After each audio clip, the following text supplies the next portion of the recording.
People are unique, and therefore, when you get on a team with other people, you're going to be at different skill levels in some way. Even if you have very similar tournament results, you'll have gotten to those results by relying on different competencies. But occasionally, teams form, and there are really significant gaps in skill level between the players. And I'm going to talk a bit about the challenges that come from playing on a team like that.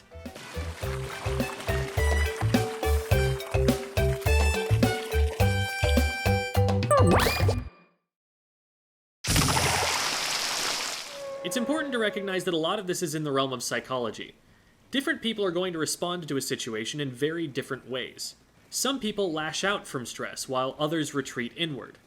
You'll see a really broad spectrum of responses, but what we can talk about a little more universally is what initial stressors might aggravate those different flavors of negative responses.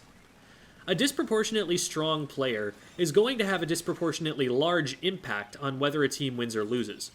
Their decisions are going to have closer ties to the team's win rate than others on the team.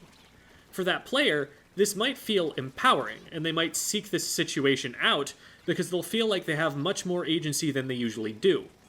This will also bring them into contact with individual opponents they can very easily beat, which can feel really good. It's a similar experience to smurfing or pub stomping. It's a reminder that there are a lot of players that you can just run circles around. On the other hand, this also means that you're disproportionately responsible for your team's results. It can feel like a lot of pressure when you can't be okay with just going for a 2-for-1 trade because your team loses the resulting 3v2. It can be frustrating to put in an effort that, on a team at your level, would lead to a win, but to not get follow-up from a teammate when you need it, or for your teammates to get less done elsewhere on the map than you would, and to have too much slack to pick up. You then might feel subconsciously resentful toward the teammates for putting you in a situation where you did an exemplary job and still weren't rewarded for that with a win. You may want to play faster, knowing that it's the right choice when your team is able to keep up the pace with you, but have to hold back and give up advantages so you can play at their pace. You will lose games that, on a different team, even still a team that's not at your skill level but merely closer to your skill level, you could have won. Where ultimately, while there's always something you can improve on, the improvement that would bring your team further faster isn't entirely yours to make. This might make it so you're not feeling pressured to improve in the way a competitor always wants to feel, like this isn't testing you as a player anymore, and if that's one of your main drives to play the game, it would strongly encourage you to leave the team and find one closer to your level.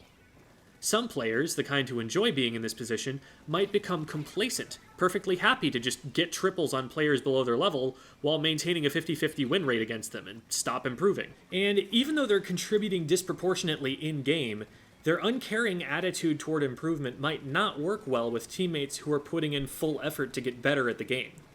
They also might become less of a team player, making it more difficult for their teammates to work around them because they go into every game figuring they have to solo carry, making it so that teammates can't coordinate with them, and they're even more shut out of having an impact on the game that way.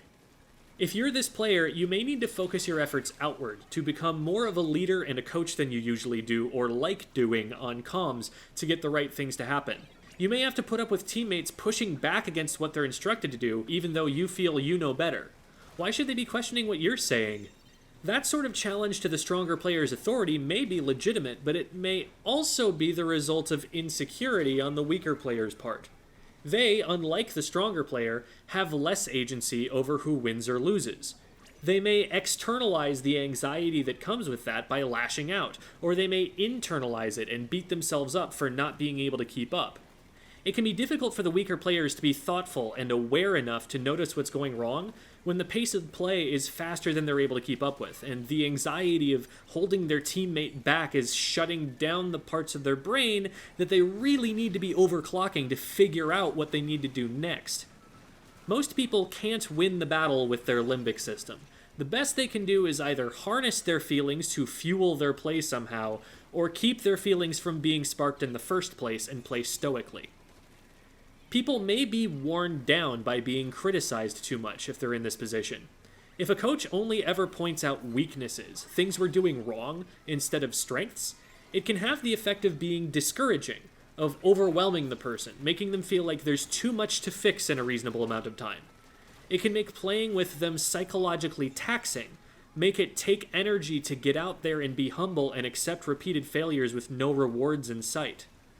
I make it a point as a coach to end each session by giving players just a few bullet points to work on, no more than maybe 3 or 4 major areas to improve in, because it's hard to keep even more than one of those improvements in mind while you're playing.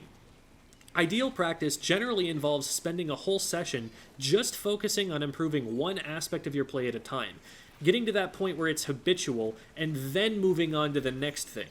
I wouldn't even give people 3 or 4 things if I expected that I'd be seeing all of them again in just a week's time. But when things are going wrong in a match and a stronger player can see 7 or 8 things you could improve and tells you all of them at once, it's more than anyone can really manage, and it just feels impossible to make them happy anytime soon.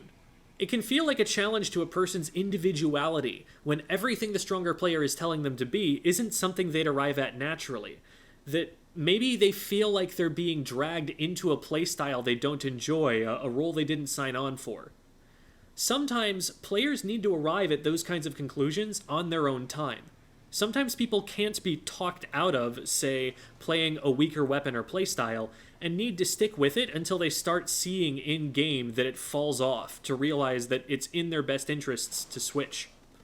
So what is it that you can do about these problems if this is what your team looks like? Well, one option is for the stronger player to move on to another team or for the team to disband. I'm not saying this to be funny. I've never seen a team decide to break up that I thought should have stayed together.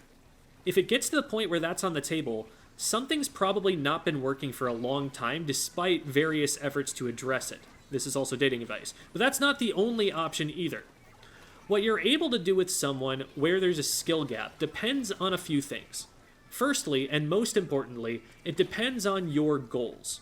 If the strong player is a veteran and the others are newcomers who are growing fast, practicing smart, and hungry to learn, they can catch up more quickly than I think most people understand. There are people who become top players in only 1,000 hours of in-game time. I'd think it'd be worth the wait for someone to not only get the teammates they've been looking for, but also to have played such an important role in bringing them up that it'd be even more satisfying in the end. If the veterans' goals are a lot more relaxed, they just want people to play with and they're willing to pitch in to help their teammates grow a bit more than they would otherwise, and everyone else understands that that's the team dynamic, I could see that working too, though that's pretty conditional. That means that all the problems we've talked about are managed simply by the fact that nobody's setting their expectations super high for this team, and that's definitely not for everyone. One last option, and probably the best one if you ask me, is just that the stronger player is really committed to their teammates as people. If they're friends, if they care about each other, that relationship is going to bolster them through those problems, and the stronger the relationship, the stronger the bolstering. Take this to its logical extreme for a moment and imagine a top player on Earth who's got a boyfriend they're just obsessed with, who's trying his absolute hardest, bless his heart, and can't get out of B rank. He has a team of good friends who are at the same rank, but they just love playing tournaments with each other, and both partners try their hardest, as disproportionate as that trying might be, and they're both sincerely invested in each other's improvement, and the stronger player cares enough to coach their partner in a way that's conducive to his improvement, that won't trigger negative emotions, all while wreaking havoc on the enemy team, just to make the smallest window of opportunity for the rest of the team to maybe one day pull through, even if they aren't doing it right now. They can't put that plotline in a show because regulatory bodies have deemed it would be too cute for the public to consume. You don't have to be in love with your teammates, but if you decide to be their friend, that gives you a stronger foundation that will outlast little arguments. That's not to say you should put up with barking at each other as a matter of course, but that you should approach each other afterward and have an honest conversation to say, hey, the way you spoke to me back there hurt. We can't keep doing this. The strong friendships are the ones where you can do this, have this conversation, without losing the friendship or even really hurting anyone's feelings, and redraw the boundaries the way they need to be drawn in the future. Nobody likes those conversations. They're really awkward, they feel risky, and they may trigger pushback at first, even if they do eventually pay off. We also don't have a lot of good models for them. From there, though, you can make some real progress, figure out how everyone needs to be treated to play their best, and figure out how to make each other happier in the process. If you're feeling something's going on, say it out loud at a team meeting. And a mature team should benefit from hearing that that's how you feel and be able to make themselves stronger with that knowledge. Whatever's going on, it's never going to be fixed by just deciding to put up with it and becoming progressively more and more resentful that someone's violating boundaries you haven't ever bothered to stop and draw for them. This is also dating advice.